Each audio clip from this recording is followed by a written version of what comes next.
fifth film in the Rocky series, and it is the weakest of the Rocky movies. And it's kind of a departure from the Rocky formula that we followed from the previous four movies. Now, a lot of people hated this particular entry in the Rocky series. Now, I'm here to tell you, I actually didn't mind this movie. Hey. Y'all get up and down and start booing me. I will be the first to admit that it is definitely the worst of the Rocky films. Also, real quick fun fact, Sylvester Stallone himself, he directed Rocky 2, 3, and 4, while director John G. Avildsen, he directed the first one, and he returned to direct the fifth film. So this might also go into account of why Rocky 5 failed. So the film opens up like any other Rocky film. It opens up with that last fight from the previous movie. We see that fight between Rocky and Ivan Drago. Now, during the opening credits, I like how they put emphasis on the beatings that Rocky took from Ivan Drago, and like every shot is just Ivan just... After that fight, we see Rocky in the shower, and he's shaking, and he's not feeling very well, and so he's like, Adrian, you know how when you fight so hard that you think you broke something? I broke something. I just want to go home. So we get home, and they hold a press conference, and right there is when we have two problems of why this movie failed. There's two continuity errors. One, like when we in that shower scene, Duke, Apollo Creed's trainer, he comes in congratulating Rocky on the win or whatever, and then Rocky calls him, hey, Tony. And, you know, at that point, you're like, wait, why is he calling him Tony? We'll get more into that later. But when they also get off the plane for the press conference, now, the last time we see Rocky's son, he was like a little kid. But when we come back, he's like a preteen or teenager. But this movie takes place a couple of days after the fourth movie. So when we see his son all of a sudden being a teenager, I'm like, wait, what the hell? His son was a little kid in the last movie, and now all of a sudden he's a teenager? What the hell? But at this press conference, they are ambushed by George Washington Duke. Now this is where Tony comes in, because in this movie they decided to call Duke Tony because they wanted to call George Washington Duke because Tony's real name is Tony Duke Evers. So Sylvester Stallone didn't want to get everyone confused. So it's like, just call him something else. But George Washington Duke, he's like a boxing promoter. He wants Sylvester Stallone to fight Union Kane, but Rocky's not having it because he wants to retire, as Adrian insists. So we get back home, everything's all fine and dandy. Rocky, he's chilling with his son, talking knock jokes, talking about knock, who's there? My damn who? My damn foot up your butt. I like corny jokes. So here's one of the dilemmas of this movie. Paulie unknowingly had Rocky sign a power of attorney over to Rocky's accountant, who had squandered all of his money in real estate deals gone sour. In addition, the accountant had failed to pay Rocky's taxes over the past 6 years, and the mansion is discovered to be unpaid for $400,000. Typical Paulie, of course he screwed up that, but yeah, that was the first sign of problems though. But what is Paulie's reaction when he first hears about this?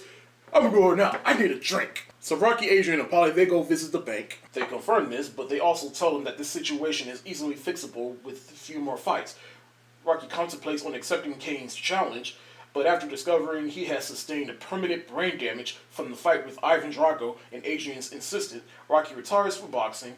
He is thus forced to file for bankruptcy, have his mansion and belongings auctioned off, and the family moves back to his old Philadelphia neighborhood. Now, through these couple of scenes, I like because, it was also a callback to the other movies. Like you see, Rocky, he's going through a box, he sees his old leather jacket, the fedora hat, and the gloves and everything that he wore in that first movie, and he finds Adrian's old glasses that she wore. Also, when we go back to the neighborhood, he visits Mickey's old gym because back in 1982, Mickey willed his gym to Rocky's son. Now, it was cool seeing Burgess Meredith in this film because in ghost form.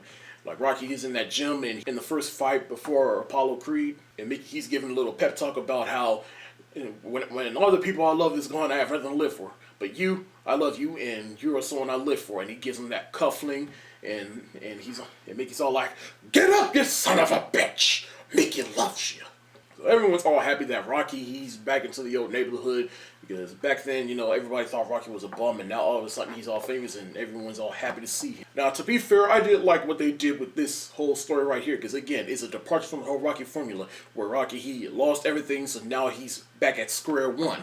And even his son, he's in a fish out of water type situation, because his son has been living the life of rich, and now all of a sudden he's back to where his dad was in his old Philadelphia neighborhood. And Rocky, he's walking to school giving him advice on how to survive in the old Philadelphia neighborhood, in the ghetto, and he's teaching his son.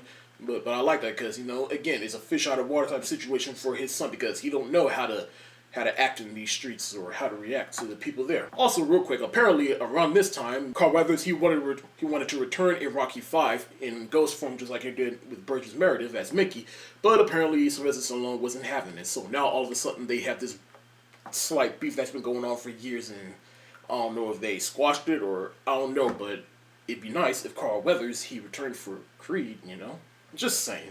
And another thing that definitely told that this is definitely a departure from the whole Rocky formula is the soundtrack. Like in the beginning, it had the Isaac Hayes music and some slight 70s music as well. And then when we get to Rocky 3, it had some of that. And then when we get to Rocky 3 and 4, it had that 80s style flair, which wasn't bad though, but it did kind of feel different. But with the 90s music in this movie, it was completely different and just did not feel like Rocky at all. Though there is one song on the soundtrack that I did like, and that is that "Take It Back, do take it back." It had that New Jack Swing sound from back in the 90s. So the family is back to their old jobs. So Paulie's working at the Shamrock Shake Meat Factory. Adrian, she's working at that pet shop again, and then Paulie, he's working at Mickey's old gym. George Washington Duke ambushes them again, and hearing about Rocky's brain damage condition and insisting that he fights again, but Adrian's not having it. And insists that George Washington go away, but George Washington Duke, he will not give up. He will do anything to get Rocky to fight because he's all about the money. But in Mickey's gym, we also meet Tommy Gunn, played by the late Tommy Morrison. And he has the same ambition, and all he knows is street fighting, but then he asks Rocky to teach him and be his coach and manager, teach him how to fight like a real boxer. At first, Rocky is hesitant, but then Rocky, he decides to take him under his wing because he sees the potential in Tommy. But at the same time, Rocky, while he's spending so much time with Tommy Gunn, he's neglecting his family. Rocky's son Robert, he's not doing all that good at school. He's getting beat up by the other kids that took his lunch money and his coat, and so they asked him to teach him how to throw a couple of fights, and eventually he does. He beats up the other kid. He runs to tell Rocky this, and he's like, "Dad, I did it." It's like, hold on, kid. I'm teaching Tommy here. Don't worry, I'll get to you back in a second.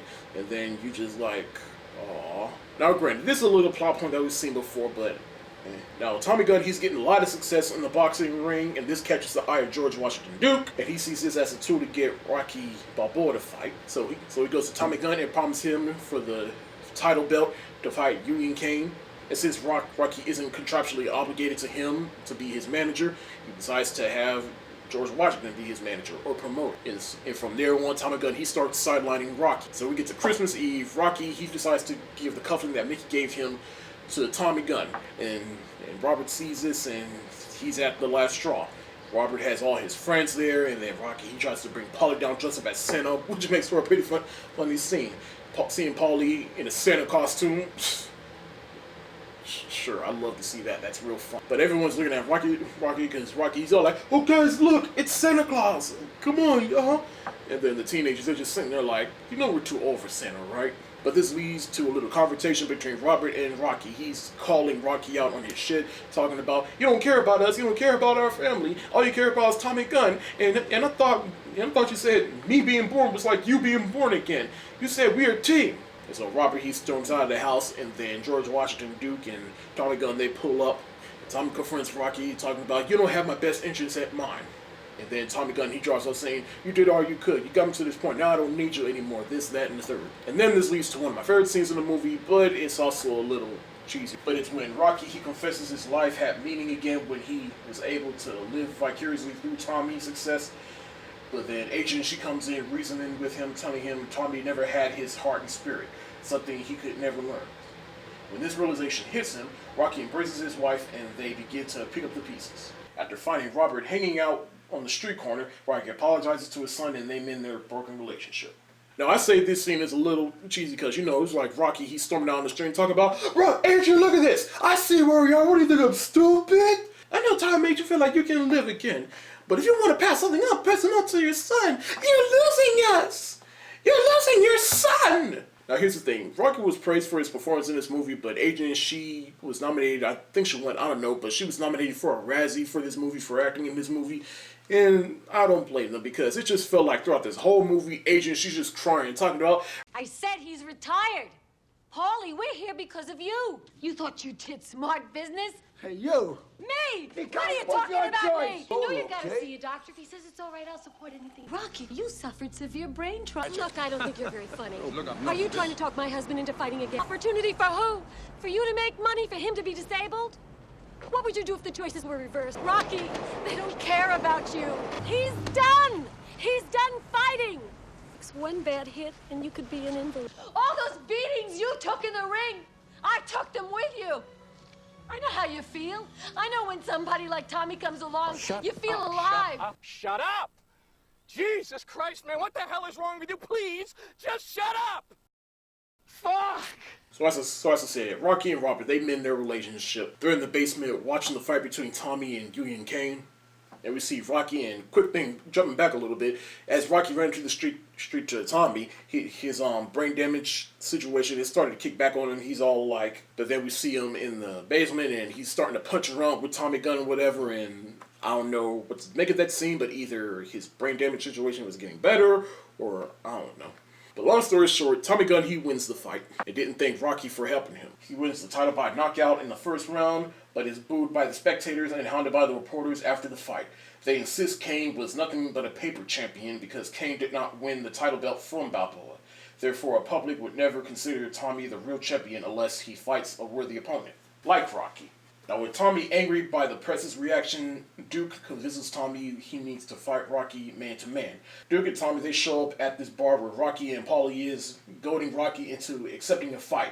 Rocky declines the challenge, and Tommy calls him weak, prompting Paulie to stand up for Rocky, but then Paulie ends up getting punched in the face by Tommy. If Rocky sees this, Rocky sees if he's okay, and then Paulie's like, you should have left him on the street where you found him.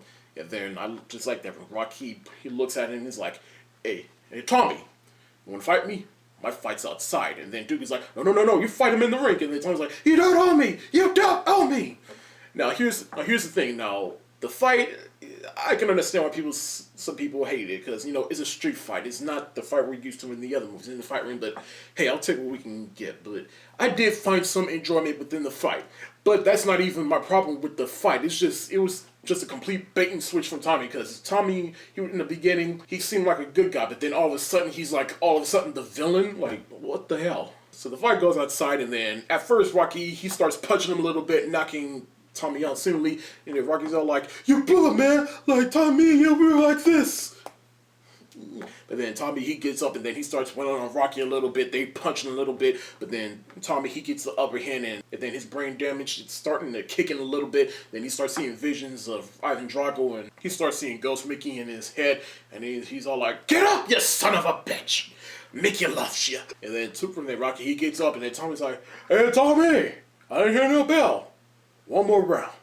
The fight in the street fight, there was some give and take with it, but some of it that I didn't like was how it was shot and framed, and some of it had Dutch tilts, and some of the shaky cam was in it, and it was all edited weird and whatever. Like there's this one shot where Rocky's son, he comes in talking about, come on, Dad, he took my room, and it's starting to shake a little bit. Like, oh. Now again, there was some enjoyment I found out of this fight, but it's not a boxing fight. It is a street fight. Now Rocky, he does get the upper hand again, and everyone is rooting for him. Adrian, Robert, and Paulie, they see the fight. Rocky is able to knock out his former protege, and the police take him out. now again, one of my favorite parts about this fight is in the middle of the fight, where Rocky, he faces Duke, and he's like, touch me and I'll sue. Like, I just like that line for some reason. Like, I could get a shirt that says that, touch me and I'll sue. After the fight ends again, Duke, he's goading Rocky again, and then Rocky goes to him, and he's all like, come on, bum. Touch me and I'll sue. And then Rocky contemplates for a little bit, but then Rocky's all like, and then Rocky says, sue me for what? Which is real shit, because Rocky, he is at square one that he was in the beginning of the series. He's back in his hometown. He has nothing, so what can Duke really sue him for? So the next morning, Rocky and Robert, they take a jog to the Philadelphia Art Museum, which is at the top of those stairs that we've seen for the previous, making the promise that Rocky gave his son, and he also gives him the cufflinks. And so they go into that art museum, and then we see that last shot of them going in, and then we see a statue of Rocky over Philadelphia, and then boom, that's the end of the movie. Guys, in the end, I recognize, and respect the fact that they took a different direction with this movie. Because if they just followed the same formula, which is Rocky, he's coming up, everything's all fine and dandy. He goes to that first fight, he loses, or someone else loses, and then he has to train, and then he has his epiphany moment, then he starts training hard and gets energy out of nowhere, and then he wins that first fight. It will be just a rehash of the previous 4 movies, or at least the last 3 movies before this movie. So I like the fact that someone had the balls to say, no, we need to take a different direction. But the execution of it was handled poorly. And even Sylvester Stallone has since come out and said, yeah, I'll admit, I made this movie out of greed. To me, this movie is like The Hangover Part 3. It's the entry within the series where they try to take a different direction, but the execution and the end result didn't really live up to how good the execution was in the previous films before it. And that is why Rocky V is the weakest of the series. Now, to be fair, this movie is not M. Night Shyamalan bad. It's not Troll 2. It's not Batman and Robin. It's not Battlefield Earth. It's just a disappointing movie. That being said, you can still watch this as a movie, just not a Rocky movie. And a lot of people were disappointed that this was the ending to the Rocky series. But hey, if it wasn't for this movie, years later, we wouldn't get the true ending to the series, which is Rocky Balboa and eventually Creed. So if this movie led to those 2 movies somehow, then awesome. But as for Rocky V, I put it on par with the Star Wars prequels. So therefore, I'm going to give it the same grade I gave those movies. Rocky V gets a C- for rental. Guys, thank you so much for watching, and again, once a month, I'm going to review every single Rocky movie, and we're 1 movie away from Creed, so next month in November, I'm going to review Rocky Balboa. And also check out my review of the first 2 Hunger Games movies, and be on the lookout for my review of Empire Strikes Back, hopefully before the end of this month. I might get that video a little bit late. What did you think of Rocky V? Did you like it? Did you hate it? Like, I'm really interested to know, like, what are your thoughts on Rocky V? Let me know in the comment section below. That's it for the day. If you like what you see, subscribe to this channel, subscribe to my other channel. The links are in the description below. And be sure to follow me on Facebook, Twitter, Tumblr, and Instagram, Movie Pilot, and Periscope. Peace.